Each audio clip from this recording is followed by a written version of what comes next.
سلام دوستان خوبم، من آهیتا هستم. 21 فوریه یا 2 اسفند از طرف یونسکو به عنوان روز جهانی زبان مادری نامگذاری شده است. نامگذاری این روز در کنفرانس عمومی یونسکو در 1999 میلادی به منظور کمک به تنوع زبانی و فرهنگی انجام شد، چرا که زبان در پس خود فرهنگ را نمایندگی می کند و محافظت از زبان مادری خود برای هر فردی اهمیت زیادی دارد.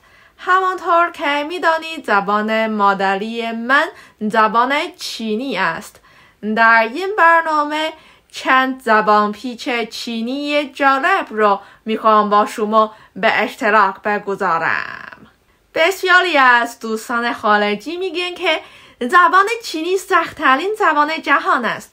به نظرم گفته آنها واقعیت داره. به عنوان مثال زبان چینی و زبان فارسی کاملا دو سیستم متفاوت هستند. زبان فارسی یک زبان آوانگار است. زبان چینی واره‌نگار است. و یک نکته مهم دیگه این است که در زبان چینی یک چیزی به اسم نواخت یا تون وجود دارد.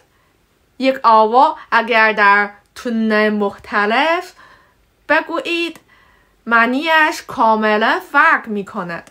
مثلا تانگ در تون اول به معنی سوپ است.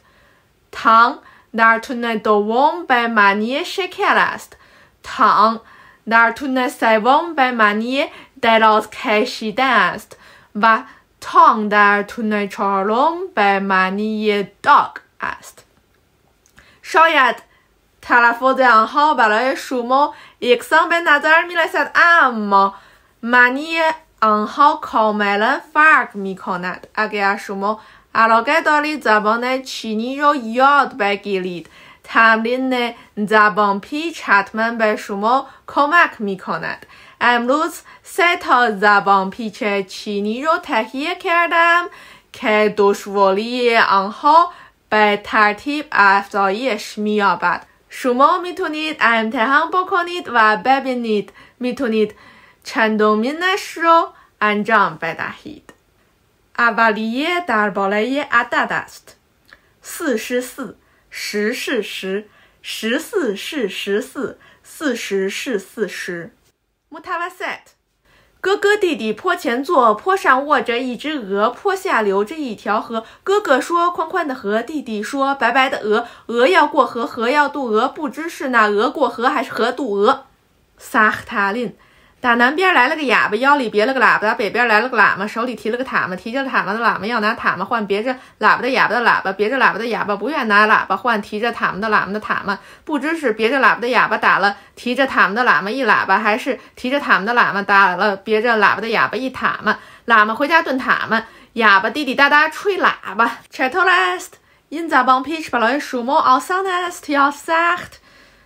لطفا این ویدیو رو لایک بزنید و اگر دوست دارید یک زبان پیچ فارسی هم در بخش دیدگاه ها برای من بنویسید. اگر تعداد لایک های این ویدیو بیش از 1000 تا شد، من برای انجام یک چالش 3 زبان پیچ فارسی از بخش دیدگاه ها انتخاب می کنم. تا یه برنامه دیگه، خداحافظ.